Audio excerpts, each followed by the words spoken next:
Sejam muito bem-vindos ao Delta V Podcast com o Léo e com o Will. Nesse episódio, a gente vai falar de tudo que aconteceu na pré-corrida do Grande Prêmio do Canadá, ou seja, a sexta e o sábado. Will, vamos lá. Comecemos com a nossa análise dos destaques da sexta e do sábado. Então, o que você tem a dizer? Vamos lá, bom dia, boa tarde, boa noite para todo mundo. A gente normalmente fala que sexta-feira é um dia morto, que não acontece muita coisa. Esse final de semana tinha corrida sprint, então necessariamente aconteceria mais coisa, mas a verdade é que o treino livre teve o seu destaque também dessa vez, né? Com tanto de incidente, com Lawson abandonando no comecinho, não conseguindo treinar para a corrida sprint, Albon batendo, não conseguindo treinar para a corrida sprint, Russell rodando, Ocon batendo, foi um treino bem mais movimentado do que o normal. E com uma coisa que me chamou a atenção, não sei se isso tem sido muito padrão ultimamente, mas enfim, deles ficarem estendendo a duração do treino, né? O treino ficava parado para resgatar um carro, para consertar alguma coisa, eles iam e ampliavam mais tantos minutos, parecia que não ia acabar nunca aquilo. O outro destaque que eu daria para esse TL único do final de semana, antes do qualifying da sprint, foi o Alonso em 10º, né? Assim, não é nada. A gente pensa, ok, as distâncias foram grandes, mas não foi uma condição de que as pessoas não tiveram tempo para treinar e, portanto, quem fez uma volta ficou lá na frente. Eles ficaram estendendo a duração da sessão. Todo mundo teve tempo para andar, quem não andou porque não quis, e o Alonso terminou a sessão em 10º, assim. Chegando no qualifying da sprint, ok, ele bate no Q1, mas ele consegue ir para o Q2, assim, o que acho que para Aston foi o melhor que eles apresentaram até agora. Tem uma pergunta para te fazer, Léo. Como que os funcionários da Aston Martin se referem ao Canadá, se referiam a esse Grande Prêmio do Canadá? Acho que casa, né? Seria o adequado por causa do Pap Stroll. Como? Eu acho que seria o adequado chamar de casa por conta do Papa Stroll. Então eles chamavam o Canadá de a casa do patrão, concorda? Sim. É verdade, olha! Aposto que você passou suas férias inteiras ligado 24 horas no Disney Plus assistindo a casa do patrão, não foi? E por pouco que eu não sintonizei no canal errado para assistir ao TL, inclusive. Pois é. Porque não Casa do Patrão, Sport TV 3, é tudo muito parecido. Não queria tirar de lá, é verdade. Muito que bem.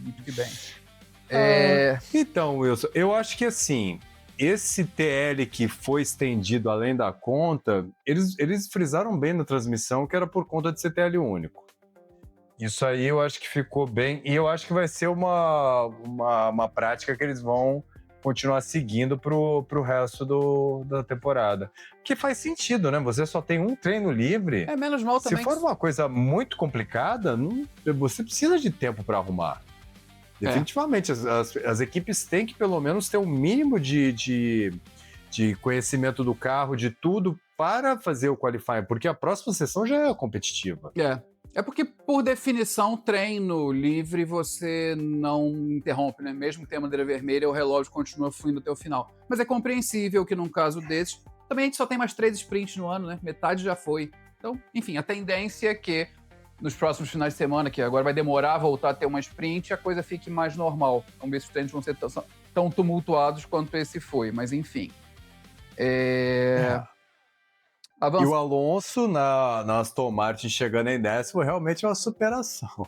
Pois é, para quem... Uma outra coisa que eu achei engraçado, assim, que a gente até vai ver no resto da pré-corrida, foi assim, a dinâmica entre o Antonelli e o Russell.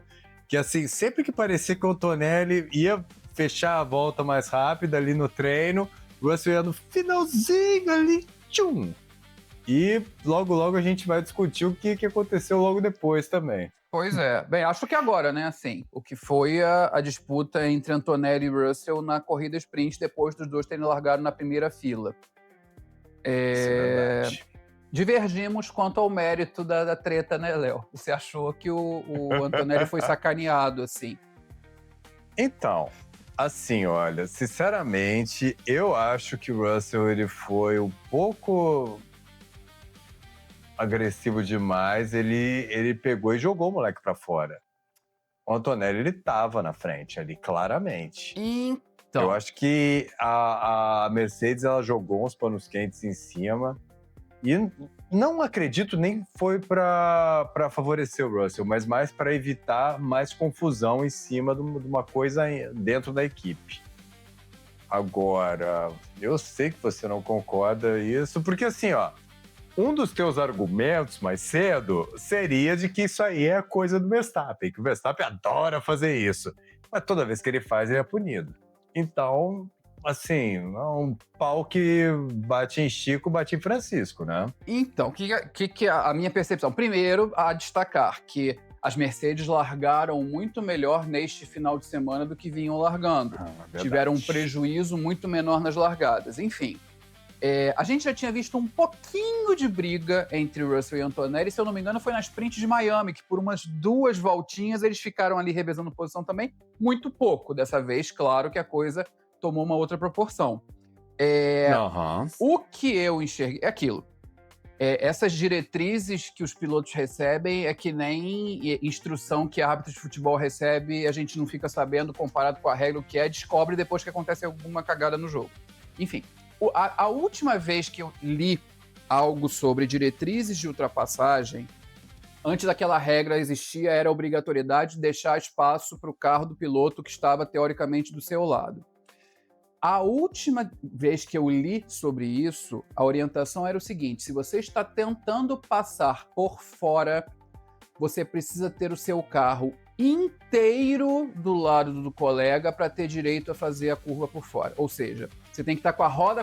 Você não pode estar a roda no retrovisor, a sua roda no side pod do carro, não. Se você quer ter o direito a fazer a curva do lado quando você está tentando passar por fora, você teria que estar já com o carro inteiro do lado na hora. Coisa que eu acho que não aconteceu ali. Eu acho que o Antonelli ainda estava com o carro na altura, sei lá, do retrovisor do Russell. O Russell fez a tangência da curva como se não tivesse o Antonelli do lado.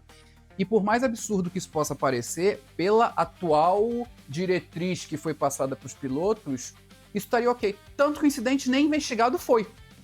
Assim, não foi só uma questão da Mercedes não querer muito colocar lenha na fogueira. Em nenhum momento o incidente entrou em investigação. E às vezes colocam em investigação umas coisas absolutamente ridículas. Umas manobras que, assim, seriam absolutamente normais. Enfim. Mas assim, Wilson, não é na entrada da curva. É no apex da curva. É no ponto mais concêntrico que você tem da curva, que o carro tem que estar ou paralelo ou na frente. E no momento que estava no meio da curva, assim, na parte mais... No apex da curva, eu acredito, Assim, 97,5% de certeza que ele estaria na frente. A minha percepção foi de que o Antonelli em nenhum momento conseguiu colocar o carro inteiro de lado. E por isso mesmo a manobra do Russell foi considerada legítima a ponto dele nem ser investigado por esse incidente. Assim. Tem outro lado também, gente, vamos falar, né? Assim, teve essa treta toda para no final ter uma diferença de 2 pontos de um para o outro, que corrida sprint vale isso. Assim, teriam terminado em primeiro e segundo, terminaram em primeiro e terceiro, porque o Norris conseguiu se aproveitar da desgraça do Antonelli, que nem foi nesse lance, foi no meio do circuito, né? O Antonelli acaba errando lá naquela chicane que fica antes do grampo, e aí o Norris se aproveita e fica em segundo, com o Antonelli em terceiro. Para perder 2 pontos, assim, a diferença é muito insignificante, assim.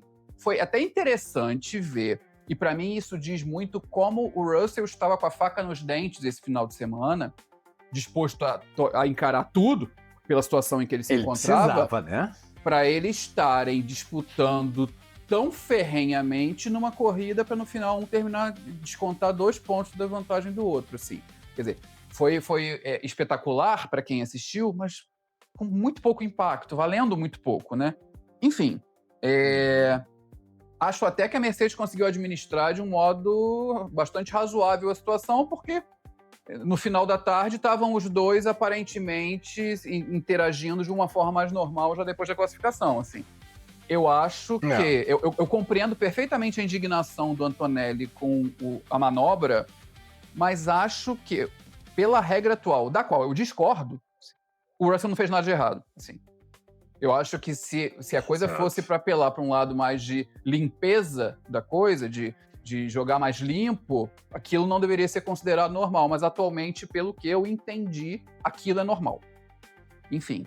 E, assim, acho que, fora esse pequeno detalhe, no que a gente vai ver mais adiante, quando falar das duas classificações, assim, comparando a classificação da principal com as sprint, o que mais me chamou a atenção na corrida sprint foi a incrível performance do Sérgio Pérez com a sua Cadillac, assim.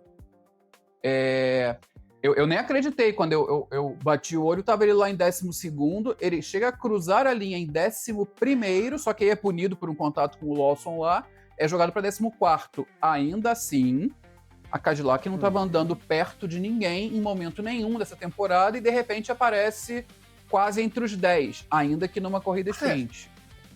Enfim, que é um lampejo. Eu né? acho que isso me surpreendeu tanto pelo carro quanto pelo piloto. Porque o Sérgio Pérez, olha... Engraçado, porque historicamente quem tem uma performance melhor no Canadá era o Bottas. E eu já li, inclusive, que por conta dessa diferença toda de performance que eles observaram nesse final de semana, o Bottas já está começando a ficar com a corda no pescoço na Cadillac. Não sei se você viu alguma coisa parecida. Enfim, eu ouvi rumores. Pois é. Adoro rumores. Pois é. Enfim.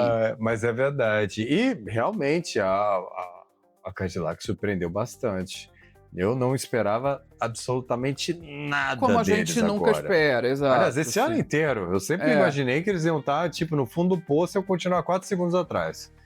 Mas... Pô, andaram relativamente bem. Foi uma corrida bem digna, uma apresentação bem digna do Sérgio Pérez, é verdade. E as classificações, Wilson? Vamos lá, aqui eu acho engraçado, porque assim, geralmente, quando final de semana de corrida sprint, você tem uma classificação para a corrida sprint, a classificação para a corrida principal. Entre uma e outra, por razões óbvias, eles fazem algum acerto no carro, alguma diferença, alguma coisa. E nesse caso específico, inclusive, eles estão até prevendo chuva no domingo. Então, eu imaginei que ia ter vários remeleixos ali na ordem de classificação. E, tipo assim, parece que foi um carbono. Entrou uma e outra. Foram sessões extremamente parecidas o resultado final. Pois é. Meio que confirmando Mercedes à frente, McLaren logo atrás, e ali na classificação da sprint largou certinho, Ferrari, Red Bull.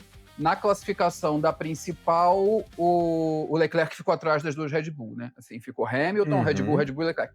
Leclerc que fez um final de semana bem mais ou menos, né? Ele nem iria tão mal na corrida, mas enfim, a sexta e o sábado dele foram bem abaixo da média. Pavorosos. E a percepção que eu tive da Red Bull na corrida sprint é que ela também estava bem atrás das três, né? Assim, o Verstappen estava andando muito longe dos 6 da frente.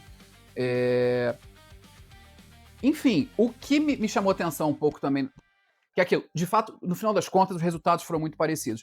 Mas eu acho que a classificação da principal, e talvez a gente perceba isso mais pelo Q1 e pelo Q2 do que pelo Q3, porque no Q3 acabaram caindo as coisas de um jeito, ficou muito parecido com a classificação da sprint mesmo. A sensação que eu tive era aquilo, que tinha gente que já estava com acerto de pista molhada, pensando na chuva prometida para o dia seguinte, e que, portanto, estava disposta a se sacrificar, assim. E gente que não estava nem aí para isso e que estava indo para ganhar pole no seco e azar do que aconteceria no dia seguinte. O que, para mim, era a percepção, principalmente pelo desempenho que vinham apresentando nos Q1 e no Q2, Hadjar e Hamilton. Assim, era estranho ver o Hadjar tão bem comparado com o Verstappen, andando tão mais rápido, assim. Era esquisito. Então, assim, a percepção que eu tive de diferença entre uma e outra foi essa, que, na verdade, talvez E aí foi uma classificação difícil de você tirar uma conclusão, porque você foi pro domingo sem saber exatamente quem poderia se dar melhor na chuva se chovesse de acordo com como tinha treinado na véspera, e quem estava meio condenado por ter privilegiado um acerto de pista seca. No final das contas, acabou sendo irrelevante, né? Mas enfim. A única coisa que você chamou atenção pro Radiar no Q1 e no Q2, porque realmente, inclusive na própria estatística lá, ele, dos 10 primeiros, de todo mundo que foi pro Q3, foi o único que não evoluiu. O melhor tempo dele no final de semana foi do Q2. Aí. Que coisa doida, na classificação. Né? Que coisa Bizarro doida. Isso. E assim, pô, e a pista evoluindo. Pô, agora eu não lembro o quanto foi, mas eu acho que o Russell mesmo, ele foi 3 décimos acima que é o normal, né? Do tempo dele no Q2, que é o normal. Normalmente ninguém vai se matar no Q2 sabendo que o que importa é o tempo do Q3. O importante é estar entre os 10 para passar pro Q3, né? Assim. Enfim, bem doido. Não. E já que a gente tá falando dele, me fala, o que você achou do Russell nessa sexta e nesse sábado? Cara, assim, independente do que viria a acontecer no domingo na corrida, ele, do jeito que deu, né, como você falou, nas classificações, quando parecia que o Antonelli ia finalmente conseguir, ele ia lá e pegava um tempo um pouquinho mais rápido. E na corrida sprint, ele fez o que fez para se garantir em primeiro, assim. Ele sai dos treinos como o cara do final de semana, o cara que tinha feito a pole das duas, o cara que tinha ganho a corrida sprint, que vinha da vitória no mesmo circuito no ano passado, que fez a terceira pole seguida em Montreal, assim, parecia que era o final de semana dele reagir no campeonato por tudo que se desenhava na sexta-feira e no sábado, nos treinos, no treino livre, nos 2 treinos de classificação e na corrida sprint. Pra gente que estava achando que ele estava tão derrotado, tão para baixo, que não seria capaz de uma reação tão rápido, alguém disse isso, inclusive, se bem me recordo, mas acabou que ele entregou, né? Assim, ele deu uma esperança de que poderia ser uma luta, de fato, um início de uma recuperação. E aí, o domingo... Uma trocação franca. Oi? Uma trocação franca com exatamente, assim. Ele fez, para ganhar sprint, ele fez o que ele precisou fazer. Dentro da regra da qual eu discordo, mas enfim, tanto que nem investigado foi. Agora, assim, o que o domingo traria são outros 500, né?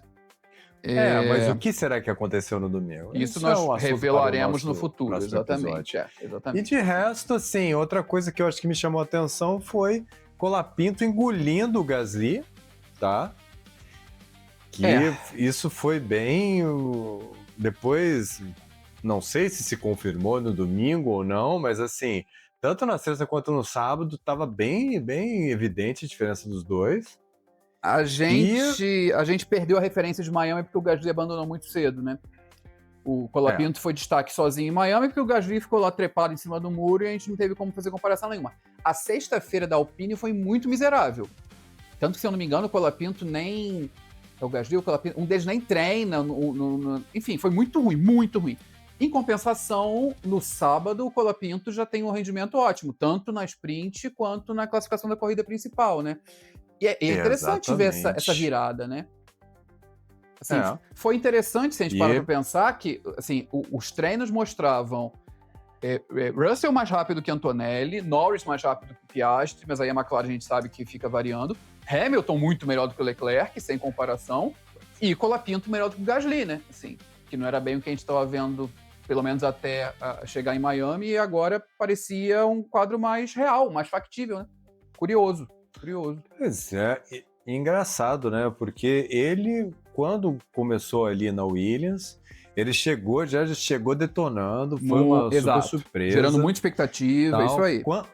Pois é, quando ele foi substituir o Jack Durham, parece que foi o contrário. Foi um ano miserável. Teve ano muita passado. gente, inclusive eu, que achou que ele nem viesse para essa temporada. Pois é. E veio, e agora, assim, já começou a virar. E foi uma coisa gradual, não foi uma coisa tão instantânea que nem foi com ele na Williams. No final do ano eu tinha certeza que ele iria permanecer por causa daquele rabinho amarelo do Mercado Livre no carro da Alpine, né? Sim. Pela quantidade de dinheiro que eles estão colocando, a Alpine não ia abrir mão do Colapinto de jeito nenhum. Mas o fato é que ele finalmente está mostrando. E é uma coisa que eu acho, assim, eu acho sacanagem você sacrificar um piloto depois de um ano. sacrificar um piloto depois de 3, 4 corridas, que é o que a Red Bull adora fazer, assim, cara, isso vale também quando tem aqueles pulos de uma categoria para outra. Porque o cara foi bem na Fórmula 3, aí não começa tão bem na Fórmula 2, aí tem que ser fritado. Cara, dá um tempo. É uma questão de adaptação. Seja uma nova categoria, seja uma nova equipe. Olha, o caso do Colapinto tá entregando resultado aí. Vamos ver como é que vai continuar acontecendo, né? Até.